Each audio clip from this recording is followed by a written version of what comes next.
Last season, Mike Gundy proved he had plenty left in the tank. This season, it's time for us all to jump on the crazy train because this new Big 12 can lead Mike Gundy into the pantheon of top 10 greatest coaches of all time.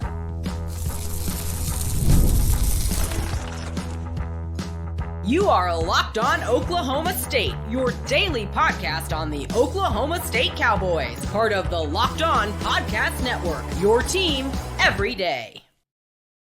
Howdy, y'all, and hello, all. Welcome back to Locked On Oklahoma State, your daily stop for all things Cowboy and Cowgirl related. My name is Cody Stovall. I want to thank you kindly for stopping by to make this your first listen. We're available on all of your podcasting platforms, visually as well on YouTube. Find me personally on X at AllDayOState. Today, we're brought to you by FanDuel. Make every moment matter more with FanDuel. Right now, they know that customers aren't getting every squeeze they can out of the summer, which is why new customers, all customers, get a bonus or a update every single day. Make the most out of your betting opportunities by going to FanDuel.com/lockedon today. Meanwhile, we get started in the conversation of Mike Gundy. Could he be a GOAT?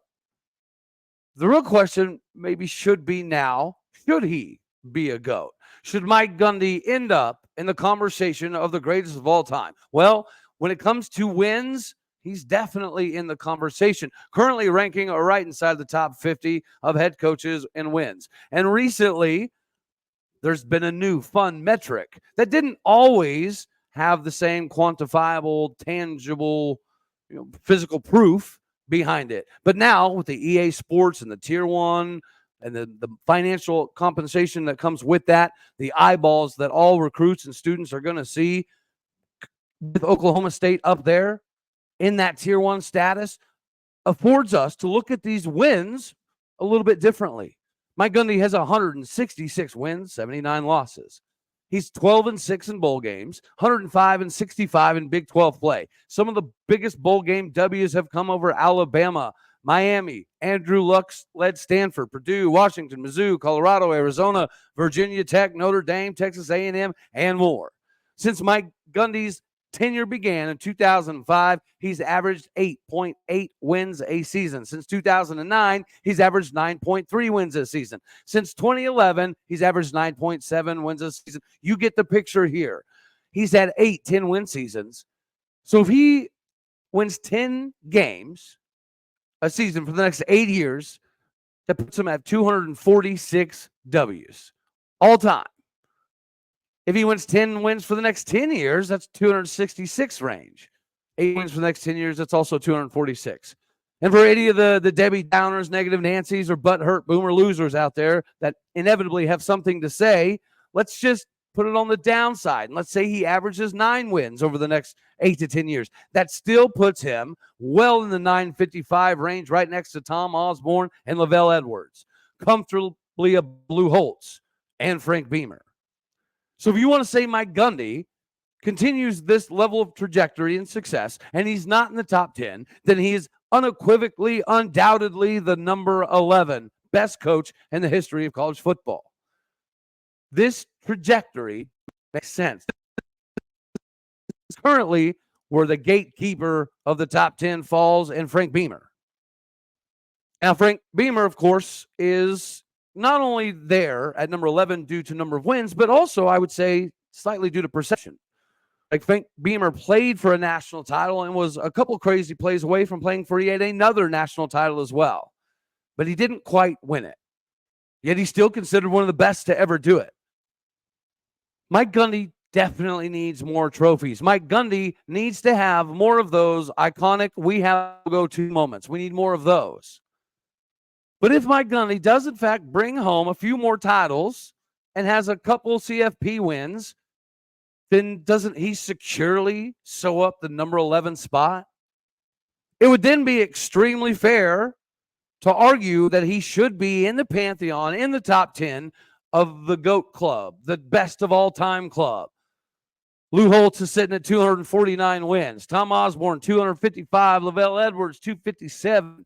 Mac Brown, 276. Nick Saban, 292. Alonzo Stagg, 314. Pop Warner, 318. Bear Bryant, 323. Bobby Bowden, 346. And Joe Pa, the only man in the 400 club at 409.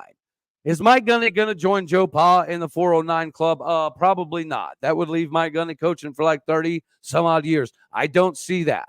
But I'll also sit here and tell you that I certainly believe that Mike Gundy, after last season, right, the reinvigorated, the rejuvenized, revitalized version of Mike Gundy, popped his head up and had a blast last season, which should carry into this season. What's evidentiary proof of that is the fact that we had so many people decide to return for this epic run. And as you heard Alan Bowman even discuss the other day, once a couple guys said they were coming back, then a couple more wanted to, then a couple more wanted to, then a couple more guys that thought they were moving on, that thought they were going to, do a grad transfer type of thing. They all decided to come back. Mike Gundy has a hand in that. They want to help Mike Gundy get the W's, of course. But this is, to me, the biggest benefit of all of the conference realignment. Because if the Big 12 continues to get bigger and better and making more money, and Mike Gundy continues this level of winning ways, then there's no longer going to be a conversation here. Again, if you look at the math, Mike Gundy has averaged 8.8 to 9.7 wins in his tenure at Oklahoma State. And we're recruiting right now at a better clip than we have realistically at any point in time. Numerically speaking, if you look at 2011, 2017, there's going to be some years that we do pop up around the top 25 in recruiting rankings. This season clearly is going to be another one of those if we continue to keep it up. But if Mike Gundy continues to win, there's no reason to assume that he's going to retire anytime soon. Just like there's no reason to assume that he's magically going to start losing 7 to 8 games in a season. This isn't 2005, 2006. If you want to see the negative side of the losses department for Oklahoma State, you have to go back to 2005, 2006 ranges. So this isn't just me saying I think it would be a cool idea if Mike Gundy was viewed in the top 10, because as you all know, a year and a half ago, a year ago, the things that were going on did not give anybody the warm and fuzzies. The things that were going on did not give Oklahoma State the trajectory or perception of this ever becoming a realistic possibility. Then last season happened. The dive into the locker room to an unprecedented level, the dive into the X's and O's to the point that he's the one actually drawing up plays for several of the guys.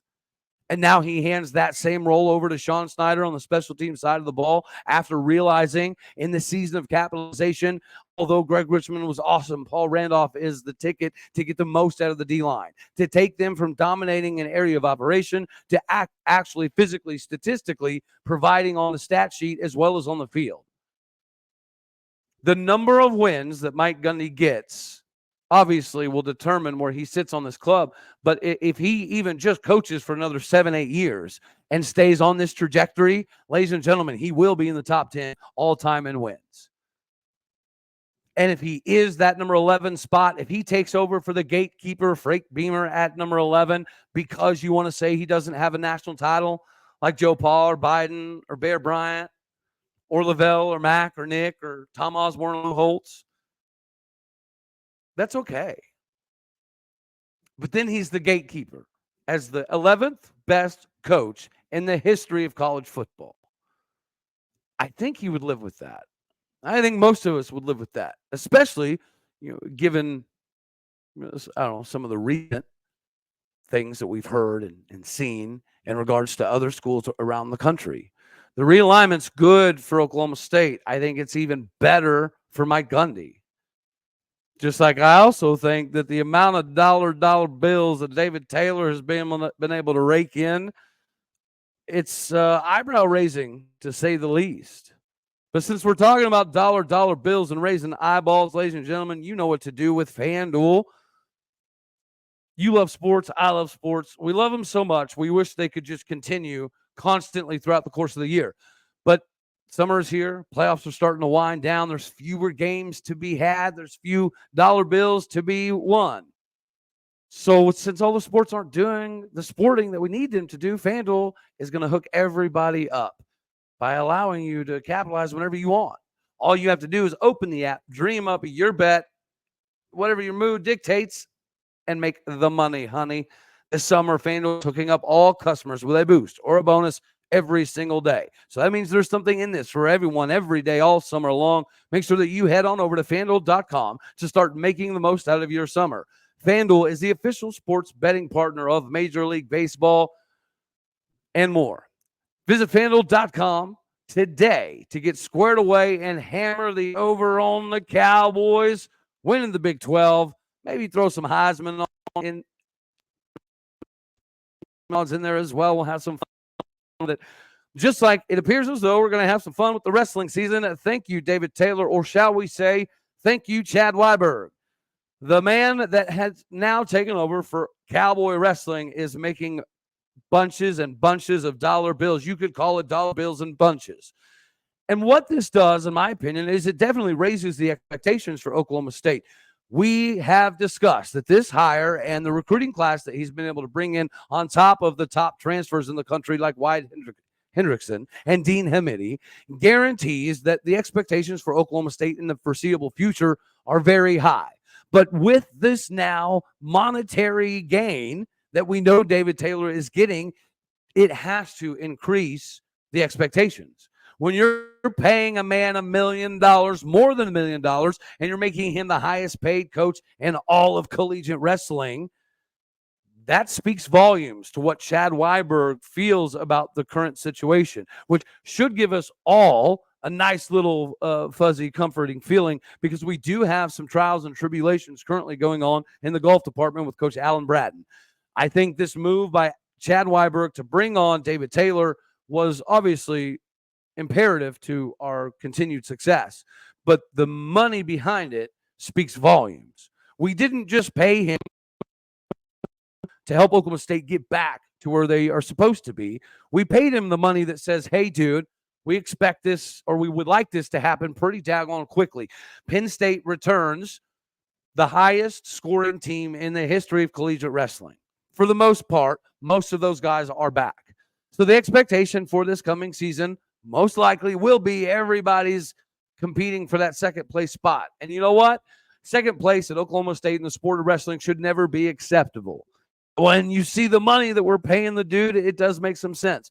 So he is getting $1 million, and then it will increase $30,000 a year at minimum for the next 6 years. As long as he hits some financial benchmarks, it'll go up even more.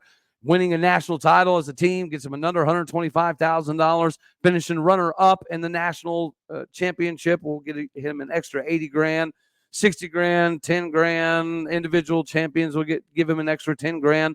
So the former Penn State Nittany Lion is getting paid more than the best coach in the game right now, which is Cale Sanderson, the current Penn State Nittany Lion.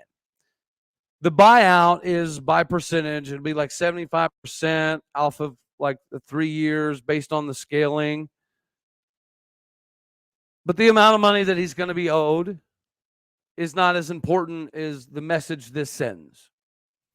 David Taylor clearly expects to win. He expects to be good. He expects to have some of the top classes in the country. He expects to be able to get some of the top transfers in America to come to Oklahoma State as well. But this contract is a, hey, buddy, you need to start winning contract. Right? This isn't a come and rebuild contract. This isn't a come and get comfortable contract. This is a, we need you to come in, rebuild this thing to whatever degree it needs to be rebuilt. Because let's face it, we're still a good club. We still got top-notch wrestlers. So we're definitely not in a rebuild job. If anything, we're revamping off of what is a disappointing season in Oklahoma State standards. Anything other than competing for a national title in the sport of wrestling is not a good season for Oklahoma State, right? David Taylor knows that expectation. David Taylor embraced that expectation, and Chad Weiberg has given him enough money to say, all right, dude, your expectations need to meet with the bank account. And the bank account is saying, let's go get this thing done. You do have several Cowboys returning, especially at some of the smaller weights. And then you know how the 165 weight class was clearly something that he pinpointed before he ever even became a coach. And that's the deal here. You know good and daggone well that David Taylor has had conversations previously about this inevitable point in his life. He knew he wanted to get into coaching. He also knew that there was literally only like 3 schools that would make sense for him to ever go coach: Oklahoma State, Penn State, and Iowa. right? Maybe Minnesota could be in consideration at some point in time, maybe Iowa State. But when it comes to the Mount Rushmore of wrestling, Oklahoma State is there. David Taylor is very well aware of that. And now that we see the contractual obligations behind it, up the ante a little bit. They raised the bar and they set the expectations on a completely different level. So winning the Big 12, that is the bare minimum. Getting to the Nationals and placing top 5, I think with this contract, it also ensures that too should be a bare minimum. The expectations need to continue to climb. With this contract equals the ramifications that come with it. And the ramifications that come with it are, if you're not as successful as the money is indicative of, then you should have some obstacles. You should have some difficulties. But I think that this should make us all feel much better about the situation that we're currently in, the amount of money that Oklahoma State is willing to divvy up, because this is not the first time that we've been able to pony up some dollars when a lot of people didn't really think that there was any more squeeze to the lemonade. And we saw it in basketball, right? The NIL budget was one of the worst in the Big 12, and Mike Boynton was very open about that. And since Mike Boynton is gone, that is something that we've been able to emphasize and do much better in. Are we still where we need to be? No. Are we where we need to be competitive with the top half of the Big 12 and be constantly competing for titles in basketball? No, but you got to crawl before you walk. You got to step before you can run. And we're not quite there yet, and that's okay. Wrestling seems to be there. This is a we're there kind of move. Just like the ACC is in kind of we're there move. And I'm not just going to take this time to talk about, them coming over. I wanted to wrap this back around into the Mike Gundy conversation.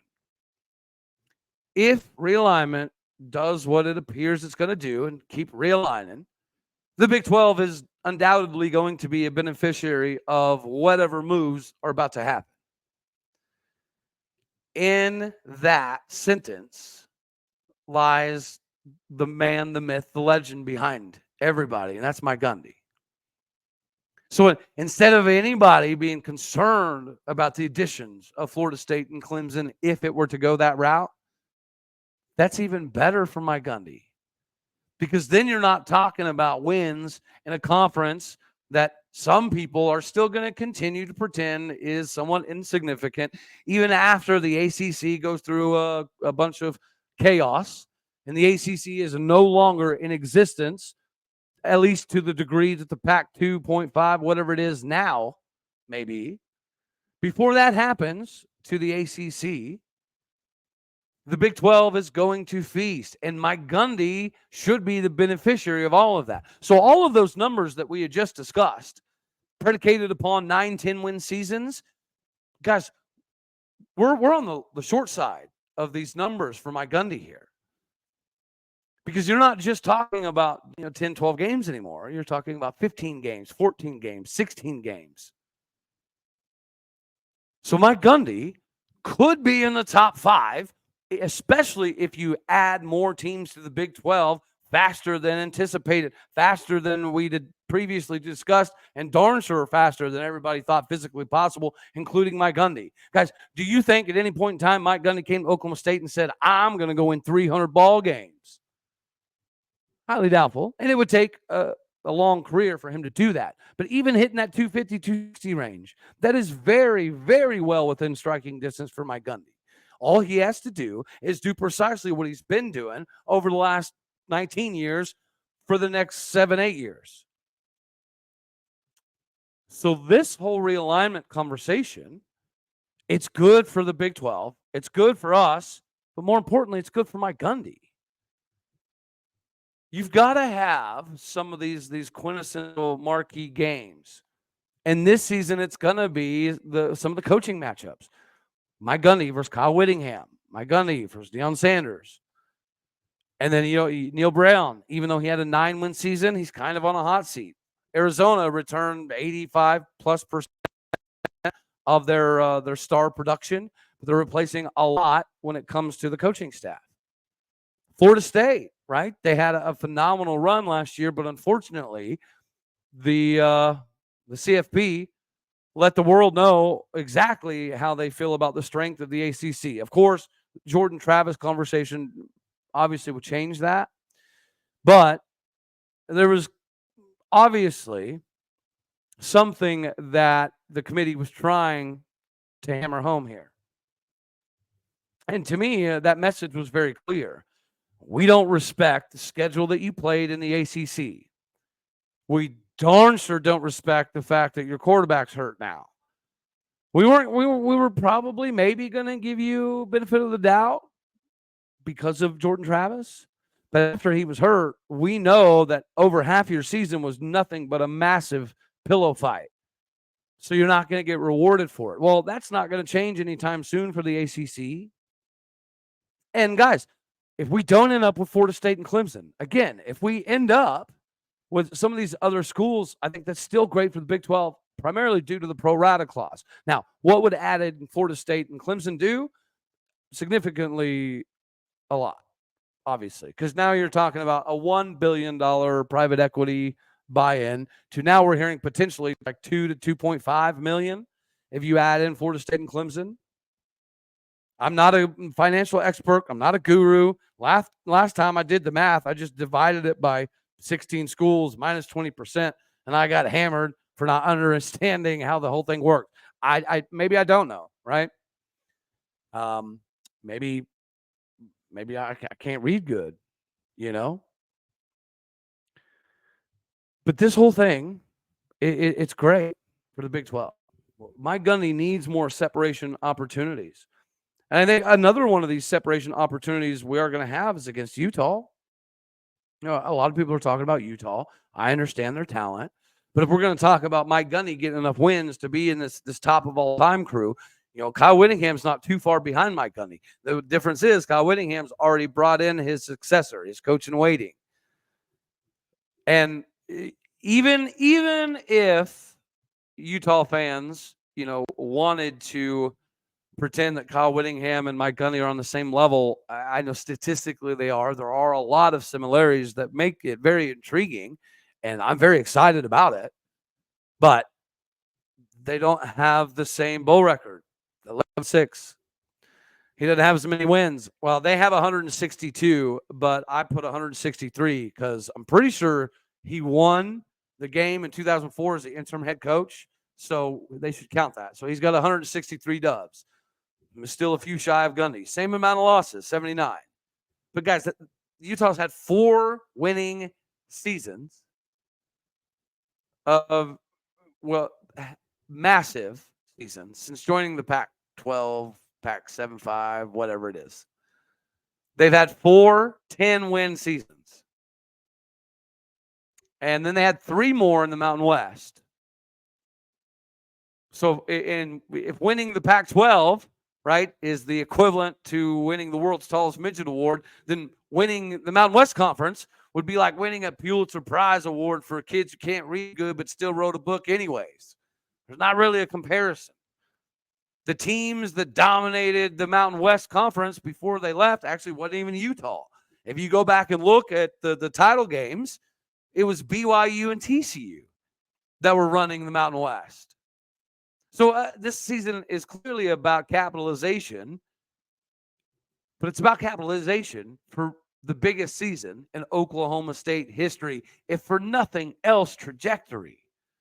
If for nothing more, to get Mike Gundy to the precipice of that Frank Beamer holding the 11 spot club or actually breaking into the top 10. I've come full circle. It's time for y'all to join me on the crazy train as well. Mathematically, it is a possibility. Physically, it's definitely a possibility. Gundy has been averaging at least 9 wins a season. So in seasons where you're talking 14, 15, 16, 17-ish games, then Mike Gundy can reach this number in 4 or 5 years. He could reach it in 7, 8 years. He could reach it in 10 years.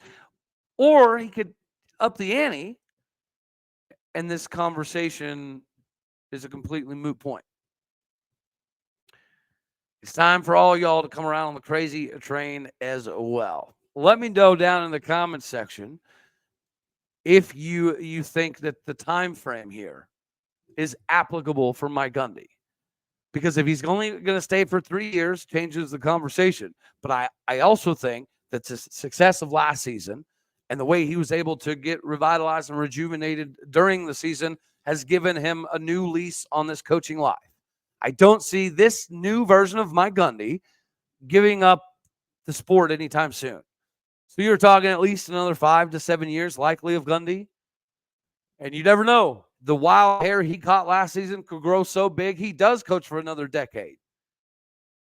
If he wins a few more Big 12 titles and he makes some of these CFP appearances that appear to be inevitable, if you just do what Mike Gundy's been doing for the last 19 years, and it is win, baby, win.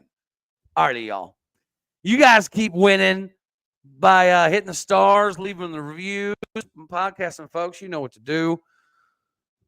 Everybody else out there, do me a favor. Go like the daggone thing if you liked it. Dislike it if you don't, because that's okay too. More importantly, share, comment, and subscribe. All righty, y'all. We're out of here. As always, God bless. Go, Pokes. Thank you for tuning in to make this your first listen. You could be anywhere. So happy that you choose to be here. Sharing is caring. Get in on the ride as Mike Gundy joins the top 10. Get him up in the Mount Rushmore, the Pantheon. And it can be done. All righty, y'all. You know the drill. You know what to do. I love you all later, my taters.